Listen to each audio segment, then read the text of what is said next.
A ministra Isabel Galotti, do Tribunal Superior Eleitoral, votou pela cassação e inelegibilidade do governador do Rio de Janeiro, Cláudio Castro, e do presidente da Assembleia Legislativa, o deputado Rodrigo Bacelar, do União Brasil. Galotti é a relatora do processo que foi analisado em sessão no plenário na noite de ontem. Se for condenado, Castro pode perder o mandato e ficar inelegível por 8 anos. Ele e Bacelar são acusados de abuso de poder político e econômico nas eleições de 2022. As ações tratam de suspeitas de um esquema de contratações irregulares de 27 mil servidores temporários pela Fundação CEPERJ, o Centro Estadual de Estatísticas, Pesquisa e Formação de Servidores Públicos, e pela Universidade do Estado do Rio de Janeiro. Os contratados teriam sido utilizados como cabos eleitorais, segundo a denúncia, durante a campanha eleitoral do governador. Galotti votou por quase 2 horas, defendeu também a aplicação de multa individual de grau máximo de R$100 mil a ambos. Antes de se manifestar a respeito das acusações, a relatora rejeitou as preliminares sobre intempestividade e cerceamento de defesa apresentada pelas defesas. A relatora defende a inelegibilidade de Castro e de Bacelar, do então vice-governador do Rio de Janeiro, Thiago Pampolha, e de Gabriel Rodrigues Lopes, ex-presidente da CEPERJ. Também a aplicação de multa individual de grau máximo de R$100 mil a Castro e Bacelar, R$100 mil, e também multa de R$10 mil a Lopes e Pampolha. O julgamento está ocorrendo, ainda não foi finalizado. Olavo, tirado da gaveta um dia depois da Operação do Rio, Olavo. É exatamente isso que estava aqui no meu pensamento, Pitoli. Interessante. Então você tem um processo que está lá engavetado. Como é que funciona a segunda instância? O processo fica com o relator, no caso relatora, e chega um momento que no caso, a relatora dá um despacho escrito assim, à mesa. E aí, esse despacho significa, vamos me dar aí uma primeira data para o julgamento. Mas esse despacho pedindo data para julgamento aconteceu no dia seguinte da operação no Rio de Janeiro.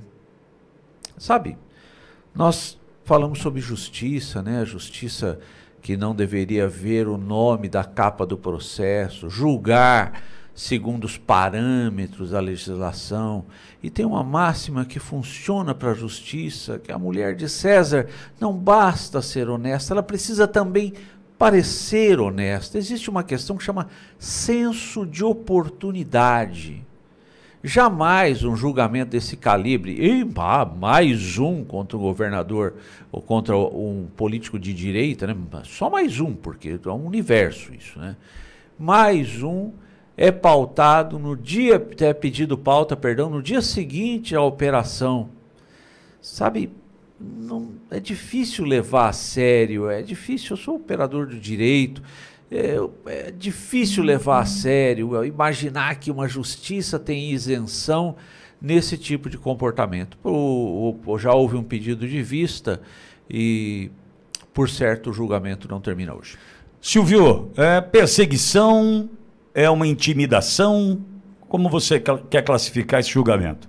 Eu acho que você definiu com precisão em uma linha quando fez seu primeiro comentário, né? Eles vão lá e tiram da gaveta no dia seguinte da operação. Hoje, isso é um modus operandi. É assim que agem as cortes superiores no Brasil, na seara eleitoral, no Supremo Tribunal Federal e por aí vai. Eles têm lá uma espécie, que os mais antigos vão me entender, quando você tinha aqueles arquivos de ferro pesado, você abre a gaveta e tinha lá A, B, C, puxa a ficha Cláudio Castro. É esse aqui que nós vamos analisar hoje. E pelas mãos da ministra Carmen Lúcia, foi ela que determinou. Carmen Lúcia, logo ela, voltamos aqui no início do programa, quando falamos sobre outubro de 2022, parece censura, é censura, mas segunda-feira acaba. Então, isso é um modus operandi.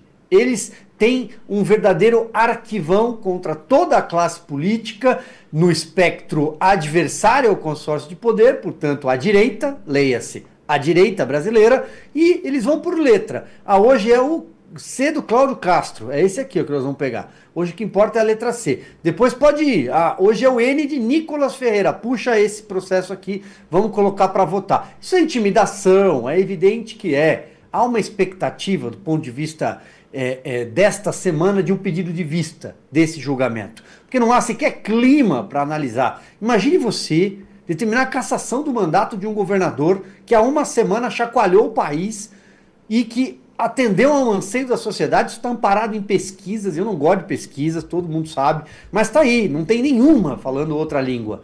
Não há uma divergência. Todas as pesquisas indicam que a sociedade aprova a polícia. E a esquerda não consegue aceitar que a sociedade gosta da polícia, não gosta do bandido. Mas, então, Silvio, é intimidação. Mas, Silvio, tem um ponto aí interessante, que é a aposentadoria da juíza. A magistrada está se aposentando, é o último mês, está enrolando a bandeira, indo embora. A exemplo do Barroso, a questão do aborto, a exemplo da Rosa Weber. Essa turma vai se aposentar e causa, né?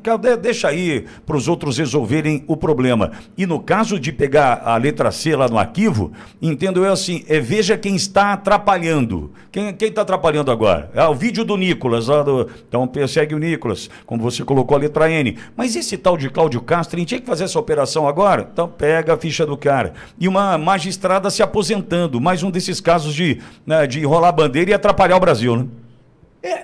Vamos relembrar que isso também acontece, por exemplo, no Supremo Tribunal Federal. Tem determinada votação. O presidente era, na época, o Arthur Lira.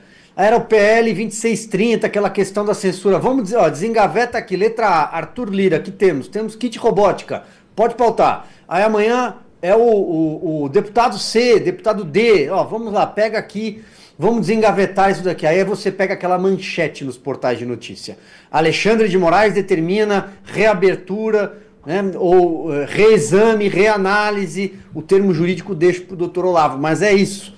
É exatamente um modus operandi de intimidar quem está atrapalhando o caminho do consórcio de poder. Quando a gente fala em consórcio de poder, encabeçam esse consórcio STF-PT e o TSE, o Tribunal de Ano Par, né, Tribunal Eleitoral Brasileiro, é presidido em rodízio por um dos 3 integrantes do Supremo Tribunal Federal, que integram as 7 cadeiras.